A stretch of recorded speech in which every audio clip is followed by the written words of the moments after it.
Well, we have just been getting pounded with rain here in the Kentuckiana area, and I am out doing some pump outs because these ponds and stuff are just overflowing and we just cannot handle any more rain. Hopefully it lets up soon. So this is what we got going on. This pond actually has a negative edge, which is kind of a cool little feature.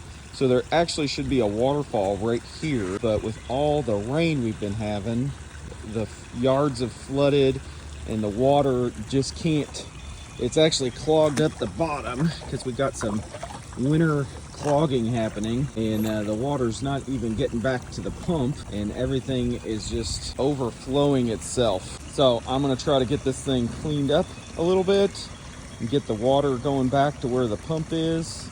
You can see where I've taken this cap off. The water is now flowing back to the pump, which has the waterfall moving a little bit better. This pond is on our schedule to be cleaned soon, but no point until it stops raining. Check this thing out. So what has actually happened is our intake area here has gotten clogged up and actually caused this thing to overflow. So we are going to try to get this unclogged and get this thing flowing properly again. So as you can see, due to all the storming and then winter time, this thing has just become super compacted.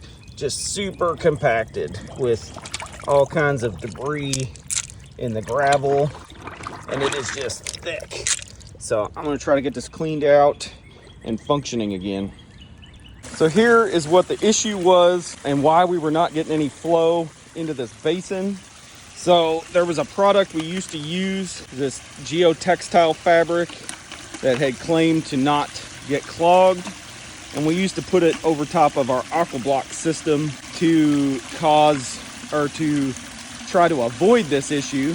And obviously it was causing us more problems than we thought. So there was two reasons this thing was flooding out. One, because of all the rainfall, and two, the water could not get to the pump. It's just causing this thing to fill up and overflow. So we are back in working order now. The water will clear up here after it runs for a few hours, and we will be back out in a few weeks to give this thing awesome makeover with a spring cleaning. All right, so this thing is back in working order and ready for the next round of rain.